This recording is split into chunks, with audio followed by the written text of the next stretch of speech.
Saudi Arabia has been pushing the boundaries of innovation with its futuristic cities and developments, while still keeping a firm focus on its culture, identity, and natural environment. From the kingdom's capital Riyadh to its new megacity Neom in the Tabuk province and the newly announced Mukab, Saudi Arabia is on a mission to create a diverse range of hubs that can attract investments and talent. Saudi engineers are driving these exciting new projects and also contributing to keeping the Saudi nature and identity intact. My name is Tariq Shehabaddin, and in this episode of the Anticipate Podcast, I'm delighted to be joined by Bjarne Michael Iverson, Operations Director for Project Management Services at WSP in Saudi Arabia.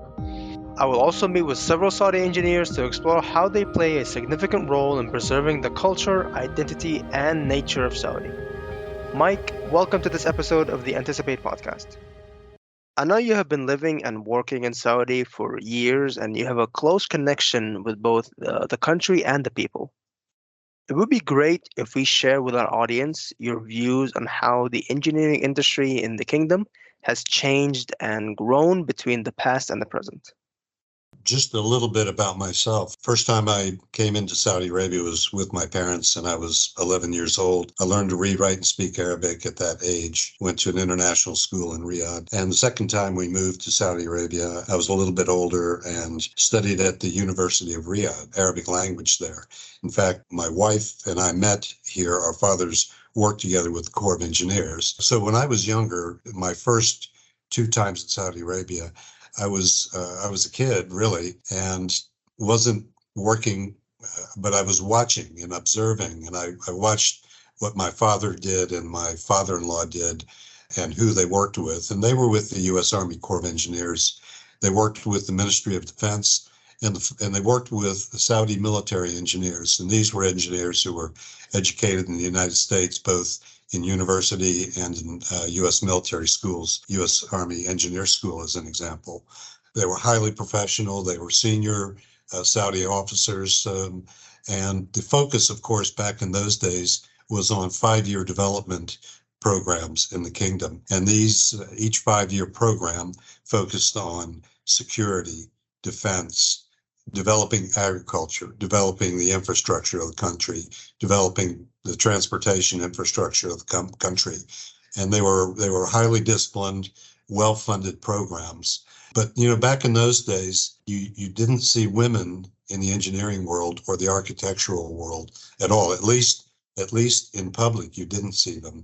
They were, in a way, they were relegated to women-only sections of society, or such as banking, schooling, medical, accounting, but you didn't see them in the engineering and architecture world. That, of course, has changed now, but that was a prominent part of Saudi society back in those days. That was great to hear. So, working with numerous Saudi engineers in your career must have been a chance to see the type of perspectives they bring to the table.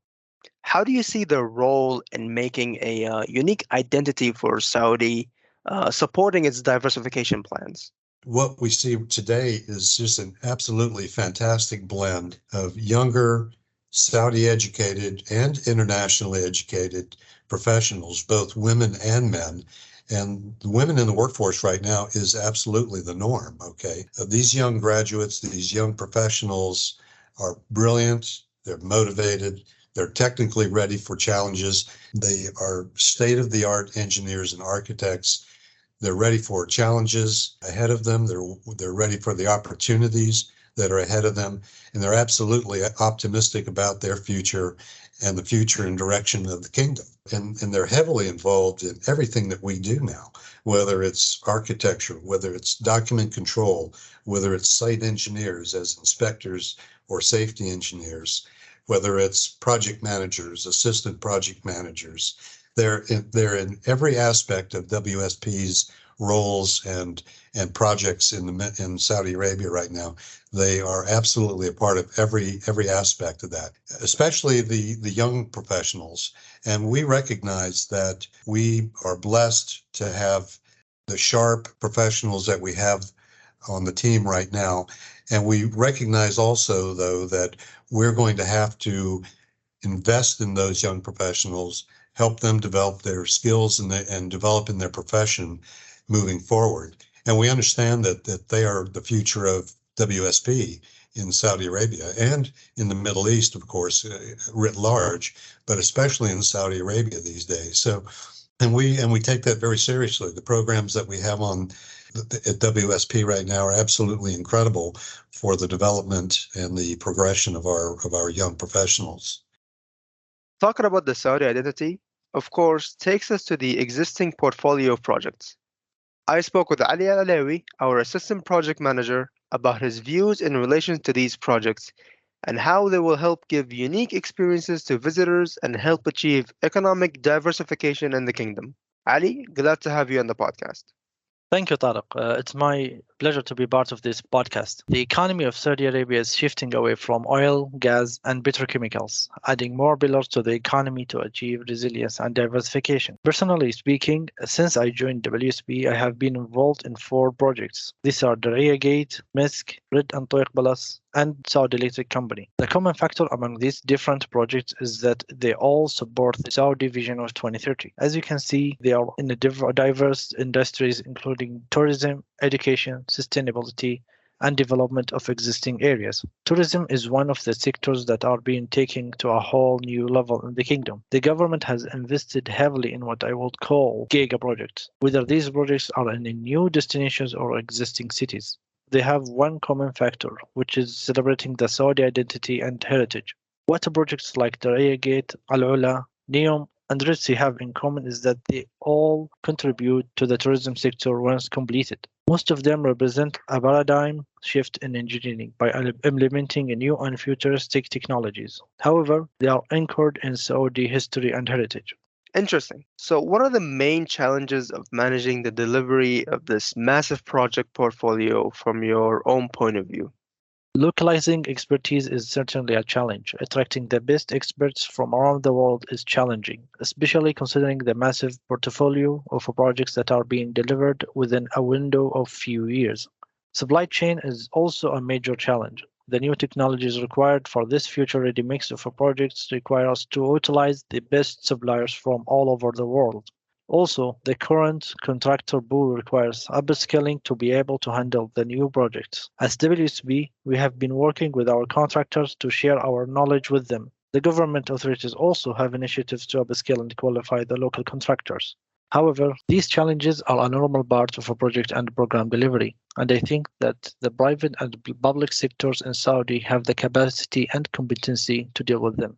We can see considerable investment in several projects in Saudi geared toward the preservation of the cultural identity and heritage as part of the Saudi 2030 vision. I asked Fada Al-Basaili, our assistant design manager, about the end goal of these efforts. Happy for you to join us, Fada. Thank you, Tariq, for having me on the podcast and giving me the opportunity to talk about Saudi transformation. As part of Vision 2030, the kingdom is preparing to move away from dependence on oil export.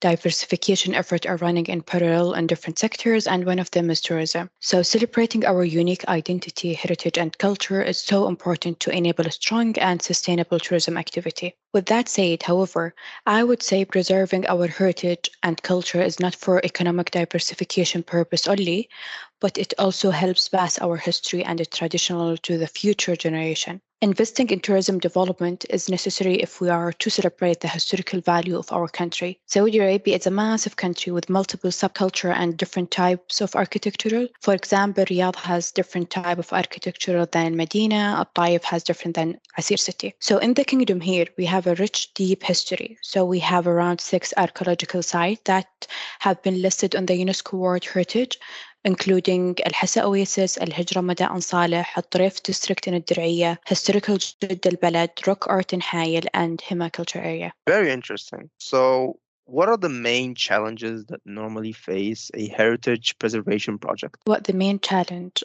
Personally, I have been working with WSP on Wadi Safar project, which is one of Dir'iya's project, and I have experienced heritage preservation and I know how hard and difficult it is. Working in a heritage area means that you are very restricted in the plan you allocate for different purpose. You also have to build a strict management system to ensure that the design are implemented with no harm or change to the artifacts or the historical style of the place you are working, if you know what I mean. Also, preservation projects require a specialized supply chain. As WSP, we always share out knowledge with contractor and stakeholder to ensure the right quality when delivering these projects. So, how can we use the Saudi heritage and identity to build unique moments of delight for our visitors? Good question. I believe heritage and culture are the positive and mindful element of our country's identity. In Saudi, we have both tangible and intangible heritage elements that we can use to create unique moment of truth for visitors. The intangible assets recognized by the UNESCO are eight, and these include falconry, the art of Saudi weaving, and traditional drumming, which is a performance that marks the national and family celebration and religion holidays. Also, we have Al-Arad al-Najdiya, is a traditional act combining dance, drumming, and poetry. So offering visitors the chance to experience these intangible culture element would provide them with experience that they cannot find elsewhere. Also, we have the tangible element that include Al-Ula and Ad-Dir'iyya. In Ad-Dir'iyya, if you go, you will see the historical UNESCO World Heritage Site of Taif district, which known as the birthplace of the kingdom. So activating these places and creating a new destination would definitely create unforgettable, unique moment that visitors would not find elsewhere. Saudi engineers have also been involved in projects and initiatives that are aimed at protecting the Saudi natural habitat. I'm glad to have Yusuf Al-Sanan, our graduate consultant for environment and sustainability, join us today. Thanks, Tariq. It is a pleasure to be on this podcast. Yusuf, tell us about your experience working with WSP on preservation projects and how we can protect the endangered species in Saudi. Well, as WSP, we have been working with several clients in Saudi. We have provided terrestrial survey, including habitat mapping, vegetation, reptiles, mammals, and bird surveys. We have done environmental noise monitoring and a lot of desktop environmental research for several projects. I would also like to thank WSP for giving me the opportunity to visit a lot of fascinating different project sites in Saudi Arabia. For instance, one of my recent site visit was to Shar'an Nature Reserve. The area of Shar'an is more than 1,600 kilometers, which gives a tremendous amount of open ground for the animals to either graze or hunt different animals. Many other reserves are even more than 12,400 square meters in Al Ula. In terms of how we can protect endangered species, I would like to say that there are already significant progress that is taking place in Saudi at the moment. For example, the Arabian leopard, which is classified as endangered by the International Union of Conservation of Nature, has significantly grown in number. The nature reserves in Al Ula helps the Arabian leopard to repopulate as they provide safe environment for them, including the right wildlife ecosystem and the chance to coexist with humans in the surrounding communities. Also, many different animals are being reintroduced to their natural habitat in Al Ula, such as the Arabian gazelles, sand gazelles, Arabian oryx, Nubian ibex, and there are many more. All the animals being released have lightweight solar powered satellite collars to help protect them more in depth. This is only one example of the progress being made, but perhaps what is eventually more important is the growing awareness in Saudi toward endangered species. This awareness is an essential step in every effort to preserve the natural identity of the kingdom. I'm glad that you refer to habitat preservation as the preservation of the natural identity of Saudi. What contribution can natural habitat preservation provide to tourism and Saudi's economic diversification plans? The natural environment of any country is an integral part of its economy and identity. Take, for example, countries such as New Zealand and Australia, and how they celebrate their nature in every possible way. You will find local plants and animals on their currency, passports, and every marketing campaign, which does help attract visitors and boost the tourism in their country. In the region, You might have noticed how Qatar Airways represent its identity and the countries use the oryx. In Saudi, we have a large variety of local animals, including a variety of oryx. So definitely, using these to create a mental image of the type of adventure people will go through when they visit the kingdom, attract more people to experience different parts of Saudi. Of course, the archaeological discoveries can also be used to create this mental image. We have carvings of ancient people who lived in Saudi Arabia a long time ago. We have also native plants that can be used along with animals and artifacts, in addition to the new iconic cities to create both the unique moments of truth for visitors and tourism identity for the country. Thank you so much, Yusuf. I think preserving our natural habitat is of paramount importance to our environment, people, and economy. To our audience, thanks for listening all the way through. Please leave us a comment if today's episode has sparked your interest, and don't forget to join us in 2 weeks for a new talk.